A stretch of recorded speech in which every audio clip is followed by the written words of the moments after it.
सुखी होने की कामना है जिसकी ज्ञान अग्नि में जल गई। ये भोगूंगा, ये पाऊंगा, ये करूंगा तब मैं सुखी होऊंगा, ये बेवकूफी वाली कामना है जिसकी जल गई है।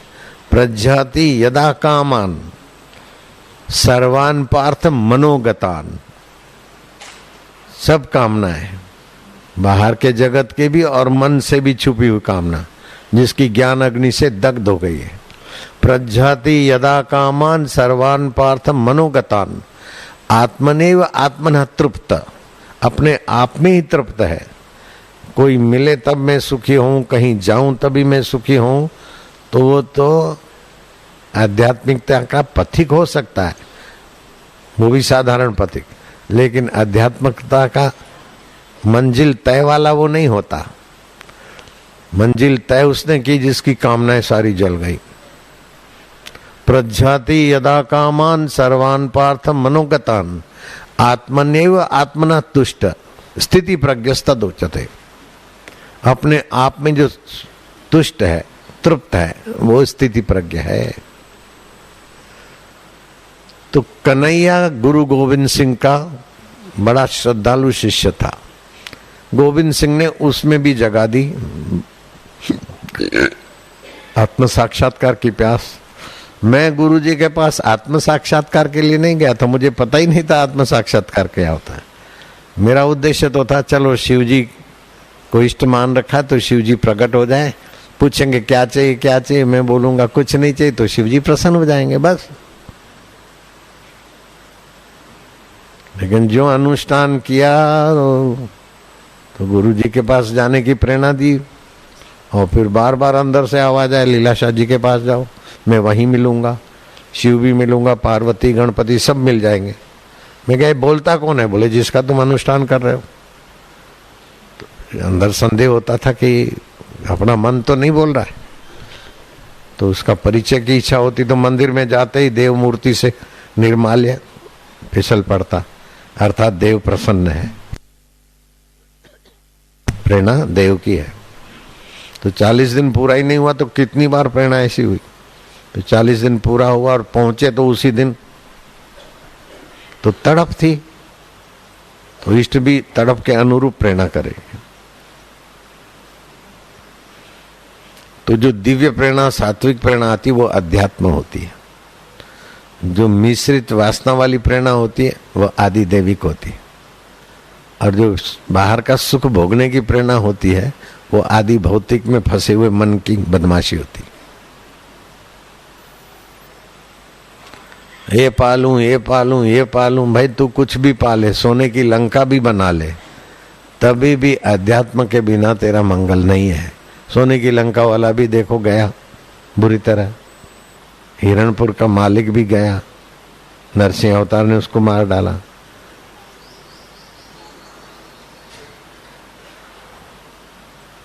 तो आदि भौतिक में कितना भी आगे बढ़ जाओ, आदि दैविक शक्तियों से सोने की लंका भी बना ली, केवल आदि भौतिक से नहीं बना, आदि दैविक शक्ति तपस्या लगी।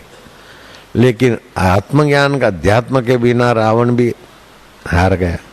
लेकिन शबरी भीलन को मतंग गुरु का सत्संग मिला और वो तत्पर थी, तो अपनी योग्यता ईश्वर के निमित्त जो सेवा में लगाता है उसका विकास होना ही है।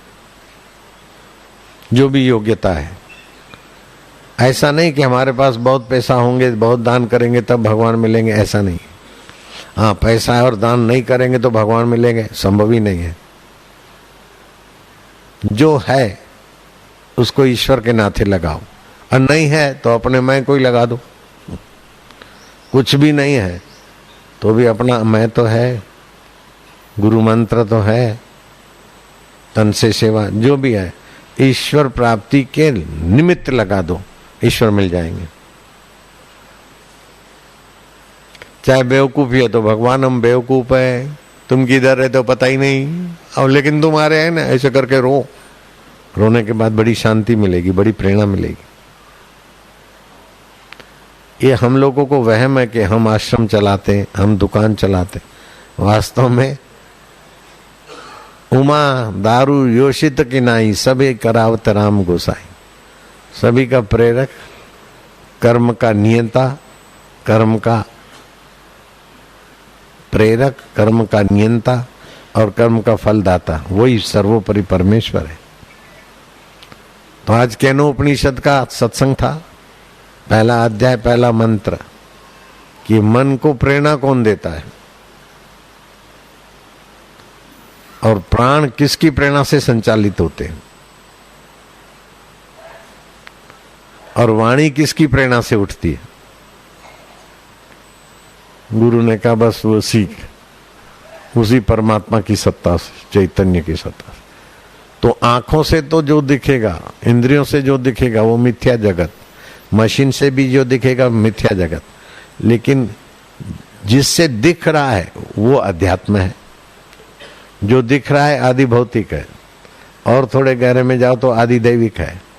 तो मन भी दिखता है, मन अशांत है, शांत है, कामी है, क्रोधी है, ऐसा है वैसा है। बुद्धि भी दिख रही, अहम भी दिख रहा है, तो ये आदि दैविक है। शरीर और संसार दिख रहा है, आदि भौतिक है, लेकिन मैं अध्यात्म हूं। मैं कौन हूं ये प्रश्न करके ओम शांत हो जाओ, अध्यात्म हो जाओगे। पापा भले चलते रहे, तुम पहले निकल सकते हो। बेटा भले चलता रहे, पापा आगे निकल सकते। अध्यात्म कौन है कि मेरा ही नाम अध्यात्म है, आत्मा। और आत्मा परमात्मा दो चीजें नहीं है। शरीर को मैं मानकर बात होती तो आत्मा, लेकिन वास्तविक में आत्मा और परमात्मा एक ही वस्तु के दो नाम है, कई नाम है। ऐसा नहीं है कि जीवात्मा अलग है, परमात्मा अलग है, आत्मा अलग है, नहीं।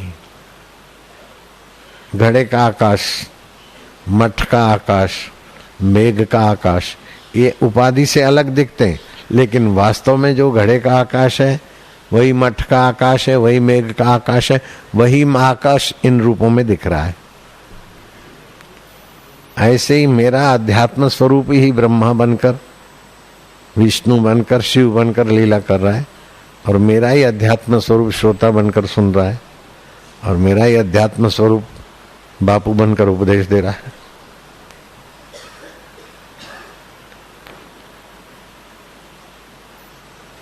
एक मंडल आया, बोले ईश्वर है, हम ईश्वर का मंडन करेंगे। ईश्वर के अस्तित्व में अविश्वास करने वाले नास्तिक हैं। बोले ईश्वर ईश्वर करके अंधश्रद्धा वाले मूर्ख हैं, हो जाए शास्त्रार्थ। तो एक तरफ ईश्वर अनईश्वरवादी, दूसरे तरफ ईश्वरवादी। तो ईश्वरवादियों ने ईश्वर के होने का प्रमाण सिद्ध किया, और अनईश्वरवादी ने ईश्वर नहीं है वो सिद्ध किया। लेकिन जिसको अध्यात्म का ज्ञान था वो बड़ा प्रसन्न हुआ कि अनईश्वरवादियों को भी प्रेरणा, उनकी बुद्धि को तर्क तुम ही देते हो, और ईश्वरवादियों के गहरा में भी तुम ही हो। इनको लड़ने दो, मैं तो जानता हूं। जैसे गीजर को उबलने की प्रेरणा भी वही लाइट देती, और फ्रिज को बर्फ बनाने की सत्ता भी वही देती। ऐसे ही ईश्वरवादी की बुद्धि को भी सत्ता तू ही देता, और अनईश्वरवादी को भी तू ही नचाता। वाह प्रभु ओम। और तू ही सच प्रेरणा देता है, नचाता है। ये शुरुआत है, बाद में पता चलेगा मैं ही नचाता हूं। नहीं जाना तो तू बोलते, जाना तो मैं ही है। तरंग अपने को तरंग मानती है, तब सागर को तू बोलती है। जब तरंग अपनी असलियत को जाले तो सागर में हूं, तरंग भी मैं हूं, जीव भी मैं हूं, ईश्वर भी मैं हूं, कहराने वाला भी मैं हूं, कीड़ी में नन्हा भी मैं ही घूम रहा हूं, हाथी में बड़ा भी मैं, महावत भी मैं ही मैं।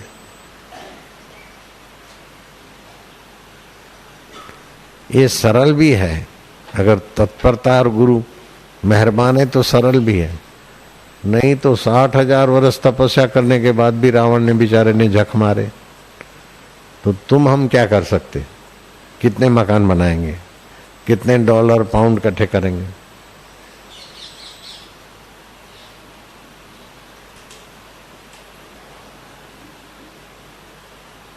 एलिजाबेथ को टिकट इकट्ठा करने का शौक था। 35 करोड़ रुपए की उसने इसकी टिकट इकट्ठी कर रखी थी।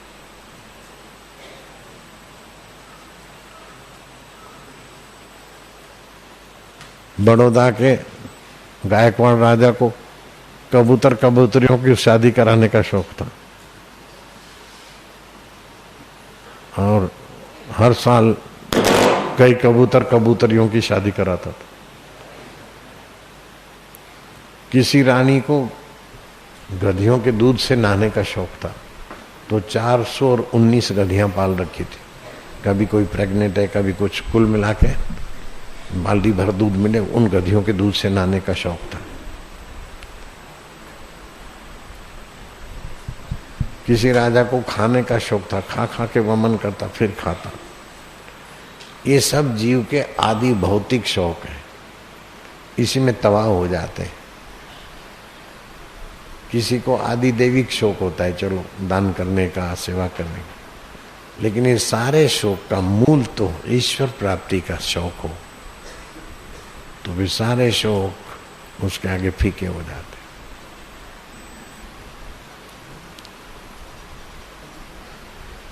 बुद्ध ध्यान मग्न थे और खास शिष्य दौड़ता आया। आज की सुबह कितनी सुहावनी, कितना सुंदर माहौल, सुनहरी सूर्य, पक्षियों की किलोल, मंद सुगंध हवाएं, बनते आंख खोलो। बुद्ध ने आंख नहीं खोली, फिर से बोला, कितना अच्छा वातावरण है। बनते आपका क्या कहना है? बोले बुरे की अपेक्षा अच्छा बोलना पड़ेगा, लेकिन अध्यात्म को जाना है तो कोई बुरा है ही नहीं, तो अच्छा क्या है? मेरे से कई लोग सवाल करते, बापूजी हमारा शहर कैसा लगा, हमारा गांव कैसा लगा। मैं जवाब नहीं देता हूँ, बहुत सिर खपाते हैं तो मैं बोलता हूँ भाई परमात्मा सुख के आगे ये सब छोटी बातें हैं। उल्लू बनाना हो तो देखता हूँ ज्यादा उल्लू है, अरे बहुत बढ़िया है, चलो जान छोड़ो। बहुत बढ़िया, ये सच्चा जजमेंट नहीं है। कम बढ़िया, बहुत बढ़िया, ये आदि भौतिक में उलझे हुए लोग बोलेंगे। जिसको अध्यात्म का अनुभव हो गया उसके लिए क्या बढ़िया क्या घटिया।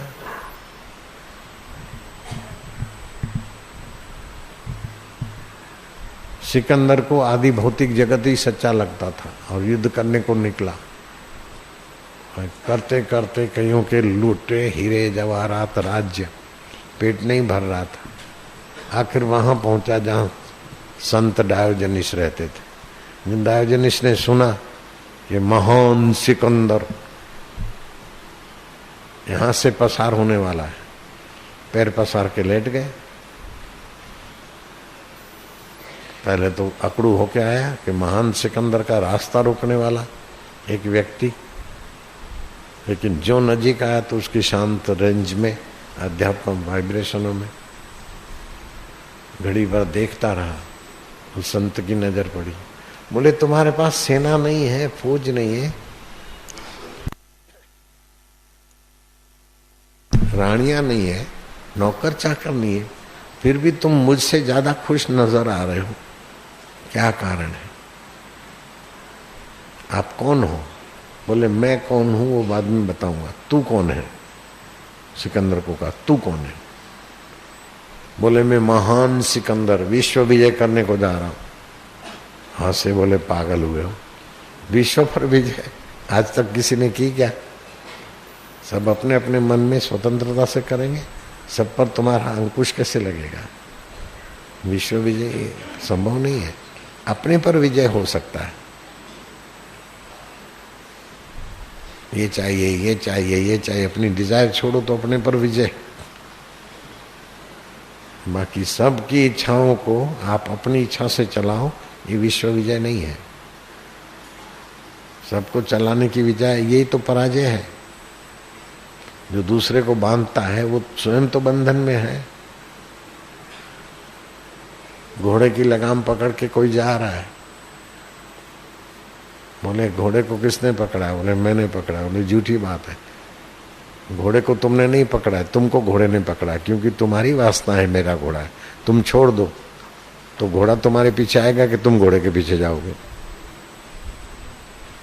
जिसकी वासना है वही बंधा है। ये सब बंधन है। Correct, you are right, I am feeling. तो बस, तो फिर आ जाओ, मुक्त होना है तो अपने पर विजय पाओ। बोले मुझे ये अच्छा लगता है, तो फिर बैठ जाओ। बोले नहीं अभी तो जरा नहीं दो, जरा विजय करके फिर आऊं। अरे विजय करके कौन लौटा है? जगत पर विजय, जगत आदि भौतिक में सुख वही खपा देगा। इम्पॉसिबल है वापस लौटना। और वो सचमुच डायोजनिस गया, वापस नहीं लौटा, खप गया। विश्व विजय क्या हुआ? महापर पराजय हुआ। विश्व विजय करना है तो स्व पर ही विजय करो। तो आदि भौतिक का उपयोग करे लेकिन उसको महत्व न दे, आदि देवी का उपयोग करे उसको महत्व न दे, महत्व अध्यात्म को दे, हो गई विजय। आसान है। आखिर क्या? ये भोगेंगे, ये मिलेगा, आखिर क्या? ऐसा बनेंगे, ऐसा बनेंगे। जो जगत को महत्व देकर कुछ बनना चाहता है वो आध्यात्मिक व्यक्ति नहीं है।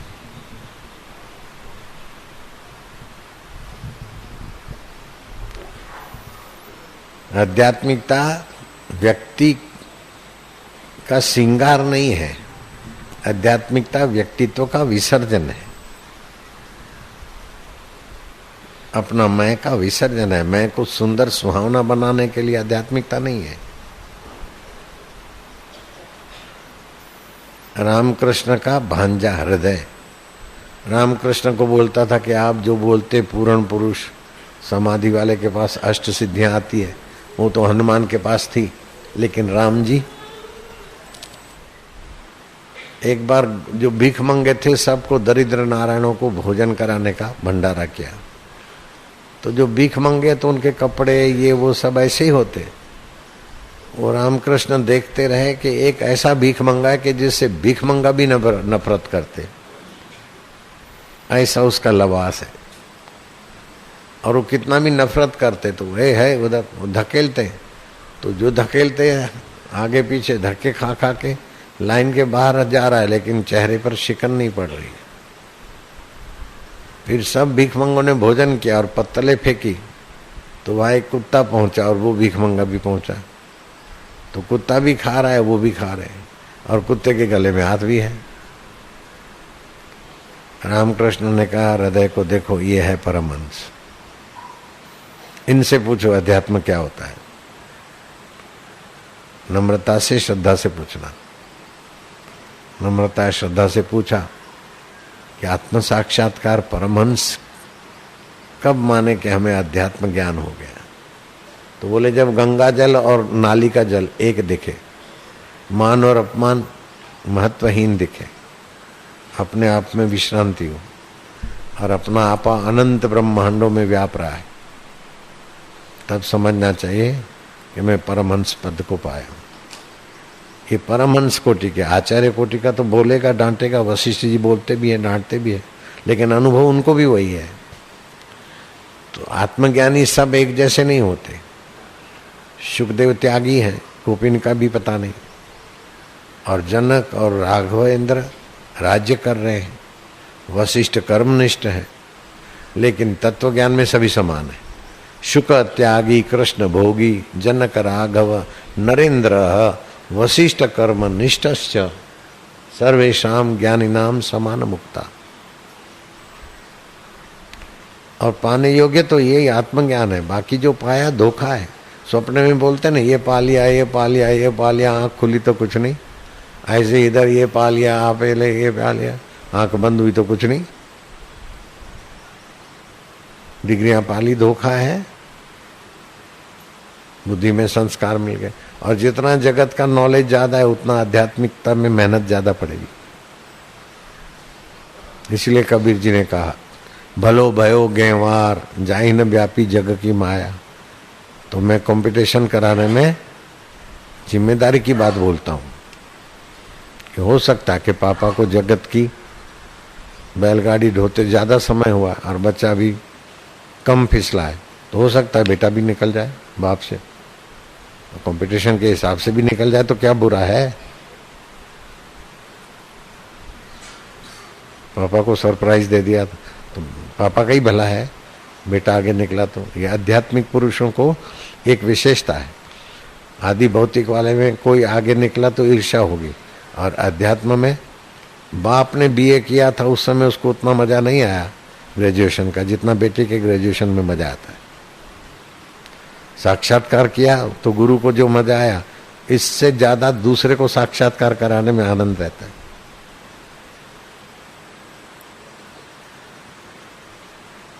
अब इतना सारा झमाला काहे के लिए कर रहे हैं? क्या लेना है? तुम जो भी दोगे वो मेरे काम में नहीं आएगा। मुझे तो वो चीज मिली है जिसके आगे इंद्र की इंद्रपुरी भी कुछ माना नहीं रखती, फिर भी ले रहे दे रहे कि तुम्हारी घड़ाई पिटाई घुटाई हो रही, स्कूल चल रही है तुम्हारी, पहली वाला दूसरे में, दूसरे वाला तीसरे में, ऐसे करते करते मिल गया पात्र तो लग गया धक्का, हो गया काम।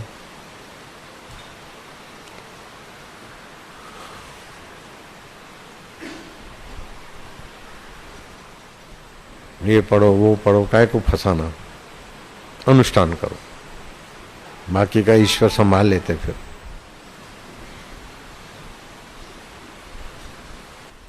पूर्ण गुरु कृपा मिली, पूर्ण गुरु का ज्ञान।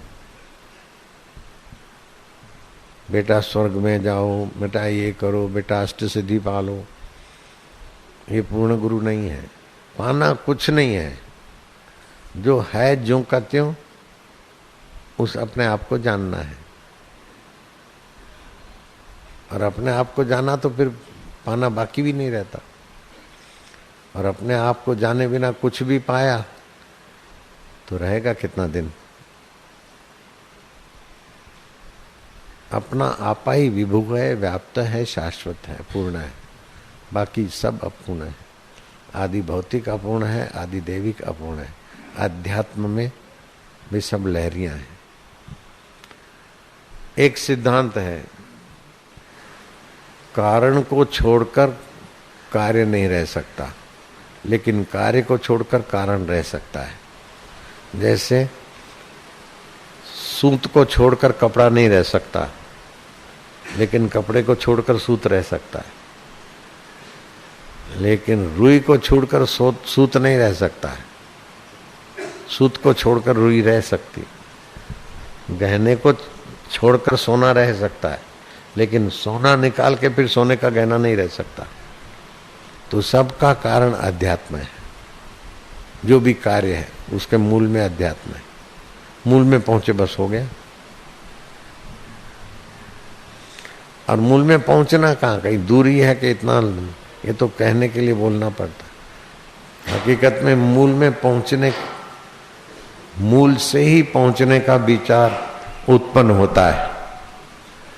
मूल से ही मूल की यात्रा है, जहां से शुरू होते वहीं है।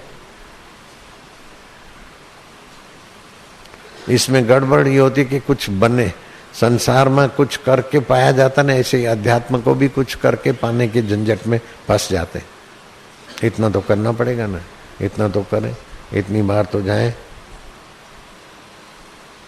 फलानी जगह, इतना तो करें, नहीं तो नाराज न हो जाए। अथवा देखो कुछ हुआ तो देखो नहीं गए तो बाबा नाराज हो गए, ऐसा नहीं होता।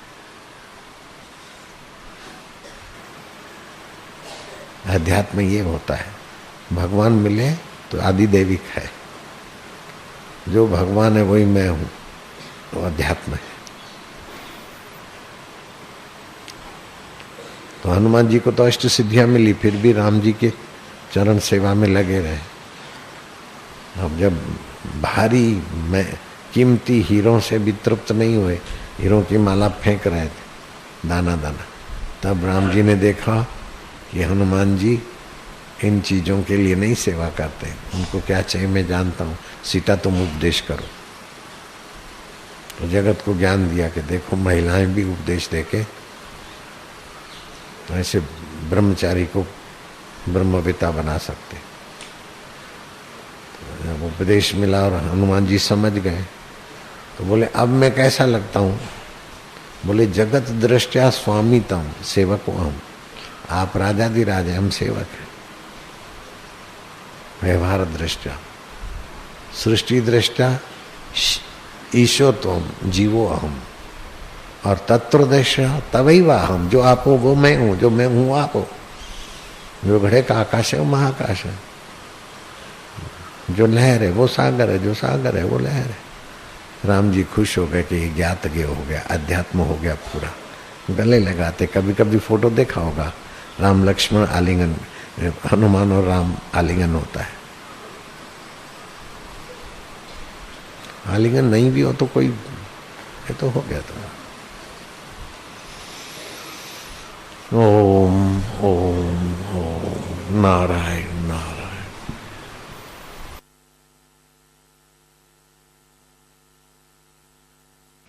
कबीर जी ने कहा, खाऊं पीऊं सो करूं पूजा, हरूं फिरूं सो करूं परिक्रमा, साधो भाई भाव न राखूं दूजा, गुरु कृपा भई जा दिन थे, दिन दिन अधिक चली, साधो भाई सहज समाधि भली। सोऊं तब करूं दंडवत, खाऊं पीऊं सो करूं पूजा, ठाकुर जी को ही खिलाता हूं। जो खाता हूं न, खाता हूं, सोता हूं, नहाता हूं, धोता हूं, ठाकुर जी की ही सेवा कर रहा हूं। मेरा शरीर थोड़ी है, 5 भूतों का है और उसका अधिष्ठान कारण परमात्मा है। ये समझ आना, ईश्वर में मन लग जाना है। जब तक पूरी समझ नहीं आई तो थोड़ी देर के लिए मन एकाग्र होगा, संकल्प शक्ति आएगी, थोड़ा अच्छा वैसा लगेगा, लेकिन सततम नित्य युक्त, तो जो नित्य तत्व है परमात्मा और नित्य तत्व है जीवात्मा, सजाती है। तो जीवात्मा परमात्मा में लगे, मन बुद्धि अपने आप लगेगा। तुम परमात्मा में लगोगे तो तुम्हारे पहने हुए कपड़े कहीं बाहर भाग जाएंगे क्या? वो भी साथ में ही होंगे। क्या ख्याल है? तुम्हारे आधार पर जो कपड़े टिके हैं, तो तुम भगवान में लगोगे तो कपड़े भी तुम कपड़ों सहित लगोगे। कपड़े थोड़ी बोलेंगे कि भगवान के पास जाते तो मैं नहीं आऊंगी, हम नहीं आएंगे। हम भगवान में लगे, तो हम भगवान में लगे तो 2 सिद्धांत हो गया। एक ज्ञान आत्मक ढंग से लगे और दूसरा भावात्मक। हम भगवान के हैं, भगवान हमारे हैं, क्योंकि भगवान सत्य चित्त आनंद है, चेतन है, साक्षी है। तो हम भी सत्य हैं, मरने के बाद रहते हैं। हाथ जड़ है, हम चेतन है।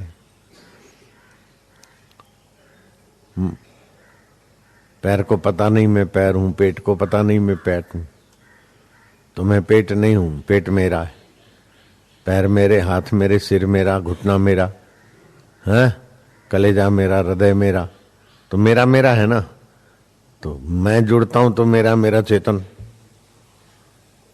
तो वास्तविक में ये स्थूलभूत है, प्रकृति है, लेकिन जीवात्मा न स्थूलभूत है न सूक्ष्म भूत है।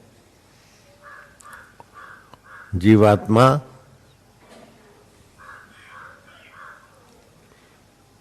ना समझी से जीव है, ना समझी हटी तो लगा लगाया है। ना समझी से तरंग है, तरंग ने मूल को देखा, अपने को खोजे तो भी समुद्र है, समुद्र को खोजे तो भी समुद्र है। तरंग अपने को खोजे ठीक से तो समुद्र है, और समुद्र को ठीक से खोजे ठीक से तो समुद्र है। लेकिन दौड़ते दौड़ते समुद्र से मिलने जाए, खोजने जाए और समुद्र में मन लगाने जाए तो तरंग के लिए समुद्र में मन लगाना बड़ा कठिन रहेगा। आगे बात समझ में आ गई? इसीलिए सत्संग की भारी भारी महिमा है।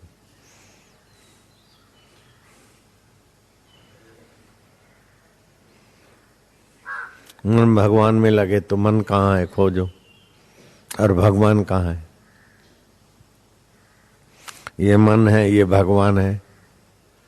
दो विभाग करके देखो, भगवान से ही मन फूरता है।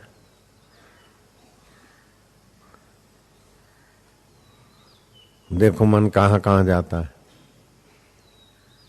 और ऐसा तो श्री कृष्ण ने भी कहा, यतो यतो निश्चरति मनश्चंचलम अस्थिरम ततैव ततः नियमित आत्मन्येव वशम नयेत। जहां जहां मन जाए ना वहां से उसको हटा के आत्मा में लगाओ।